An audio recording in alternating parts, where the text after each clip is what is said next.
Merhaba arkadaşlar, Örgümü Dediniz kanalıma hepiniz hoş geldiniz. Bu videomda yapımı gayet kolay olan bu güzel çalışmanın nasıl yapıldığını anlatmak ve paylaşmak istiyorum. Umarım sever ve beğenirsiniz arkadaşlarım.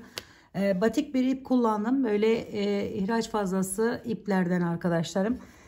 Ve şöyle 3,5 milim tığ kullandım. Kalın bir halı kaydırmaz, banyo paspası olarak da geçen, arkası bu şekilde olan bir halı kaydırmaz kullandım arkadaşlar. Tığ ile yaptım gördüğünüz gibi ve böyle güzel bir görüntü ortaya çıkmış oldu arkadaşlarım. Şimdi modelimizin yapımına hemen geçelim. Dilediğiniz büyüklükte yapabilirsiniz. Şöyle alttan giriş yapıyorum arkadaşlarım.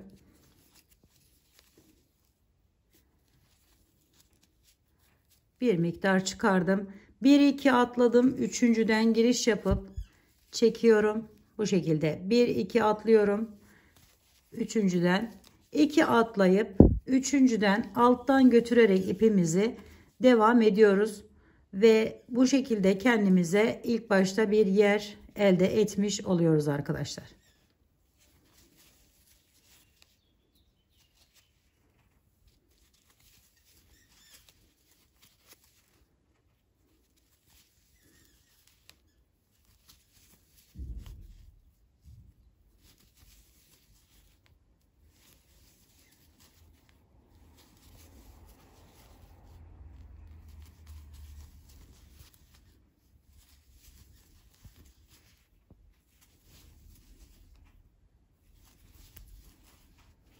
Sona geldiğimizde son yerden de aynı şekilde giriş yapıyorum. Ve burada hemen bir üstteki yerden giriş yapıyorum. Alttan yine ve bu şekilde çekiyorum. Şimdi ise aynı işlemi, bakın şöyle bir görüntü oluyor. Aynı işlemi bu sıraya da uyguluyorum arkadaşlar. Şöyle 2 atlayıp yine ipim altta devam ettiriyorum. 1-2 atlıyorum.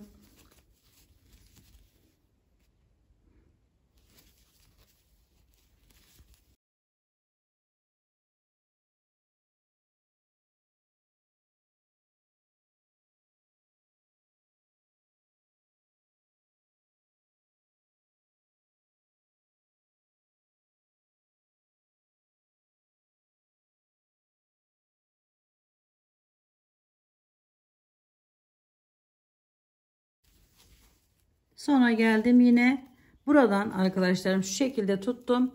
Bir tane zincir çekiyorum. Daha sonra bu şekilde çeviriyorum ve bunun bir tanesinden bakın şöyle alıyorum. Şöyle kaydırma yöntemiyle bağlıyorum buraya. Sonra bir zincir daha çekiyorum ve bir üste çıkıyorum. Hemen buraya bakın. Şu aradan bir tanesinden giriş yapıyorum bu şekilde ve buradan çekiyorum arkadaşlar şöyle. Bir zincir çekiyorum aşağıya. Kaydırma yöntemiyle bu şekilde bir yukarıdan bir aşağıdan bağlayarak diğer tarafa geçiyoruz.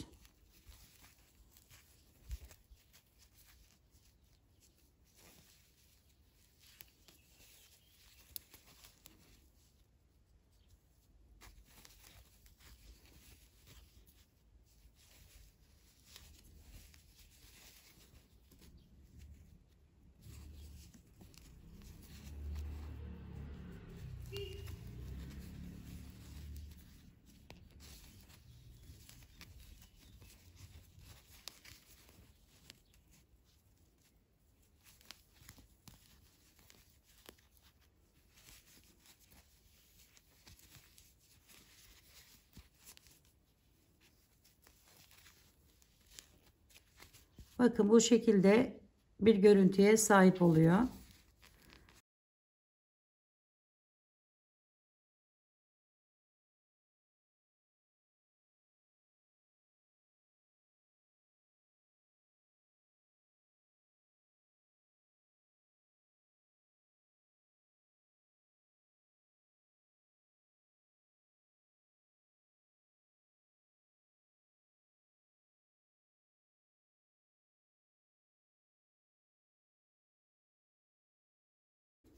Son yere geldim. Oradan da aynı şekilde alıyorum. Yine bir zincir çektim. Aşağıdaki son yerimden de giriş yapıyorum bu şekilde. Ve buraya da bağlıyorum. Sonra bir zincir çekiyorum yine. Ve bakın şu köşeden tam diğeriyle birleşim yerinden giriş yapıyorum. Bağlıyorum. Ve biraz gevşeltip şöyle üst tarafa geçip oradan bu şekilde alıyorum arkadaşlar. Şimdi her bir sırasını farklı renklerle de yapabilirsiniz. Yine 1-2 atlayıp kendime önce yer yapıyorum.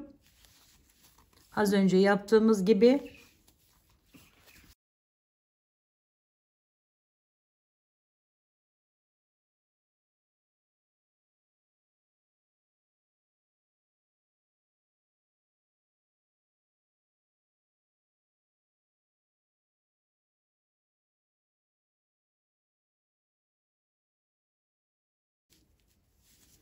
Buradan yine geldim, bakın bir tane zincir çektim. Hemen şu şekilde tutuyorum yine ve az önce birini yapmıştık arkadaşlar. Diğer kısmını alarak şöyle kaydırma yöntemiyle devam ettiriyoruz.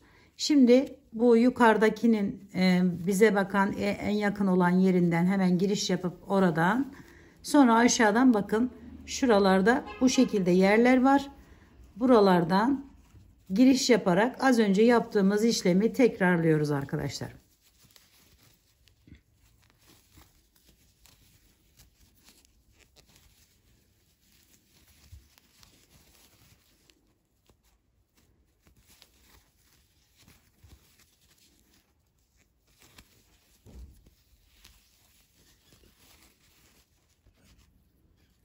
Evet arkadaşlar, modelimiz bu şekilde devam ediyor. Böyle her bir sırasını yaparak devam eden bir model. Şimdi bir miktar da kenar kısmından sizlere bahsetmek istiyorum. Kenar kısmının burasını arkadaşlar şöyle şuralardan başlayalım. Çok fazla zamanınızı almadan. Hemen bakın şöyle giriş yapıyorum. Alıyorum. Ve buraya bir tane böyle bağlıyorum. Daha sonra bir zincir çekiyorum. Bu kısmını bu şekilde yaptım arkadaşlar. Hemen bir yandan giriş yaptım. Şu şekilde kaydırarak bağlıyorum. Aynı burada yapmış olduğumuz işlemi burada tekrarlıyoruz. Tekrar bir zincir çektim. Hemen alta indim. Oradan giriş yaparak kaydırma ile bağladım. Bir zincir çektim. Alta indim. Ve kaydırma ile bağlıyorum. Bakın böyle bir görüntü ortaya çıkıyor. Bir zincir, bir tane yerden hemen giriş yapıp kaydırarak bağlıyoruz. Bu kısmını yani bakın bu kısmını bu şekilde yaptım. Gördüğünüz gibi. Şimdi biraz da diğer kısmından bahsedeyim sizlere. Oraya da geldik zaten. Hemen buradan şöyle bir zincir çekelim. Yine köşe geldik. Köşeye giriş yaptım. Bir tane zincir çekiyorum. Geri çeviriyorum. Ve buradan arkadaşlar giriş yapıp şu şekilde kaydırarak bağlıyorum. Yine bir zincir. Bu sefer tersine gidiyoruz arkadaşlar. Şöyle hemen kaydırarak bağlıyoruz. Bir tane zincir. Hemen bir diğerine kaydırmayla bağlıyorum. Şurada daha net belli olur. Hemen giriş yaptım bakın ve kaydırarak bağladım. Evet, kenar kısmını da bakın bu şekilde yaptım arkadaşlar. Buradan daha net gözüksün. Şöyle bu kısmını bu şekilde, bu kenarını da bu şekilde yaparak modelimizi, paspasımızı ya da kilim, artık seccade ne yapmak isterseniz arkadaşlarım, çok güzel çantalarda yapabilirsiniz bu modelden, bu çalışmadan. Evet, bu videomda da sizlere bunun yapımını anlatmak, paylaşmak istedim. Umarım sevmiş ve beğenmişsinizdir. Yapacak olanlara şimdiden kolaylıklar diliyorum. Bir dahaki videomda görüşmek üzere. Hoşça kalın, sağlıkla kalın. Allah'a emanet olun arkadaşlar.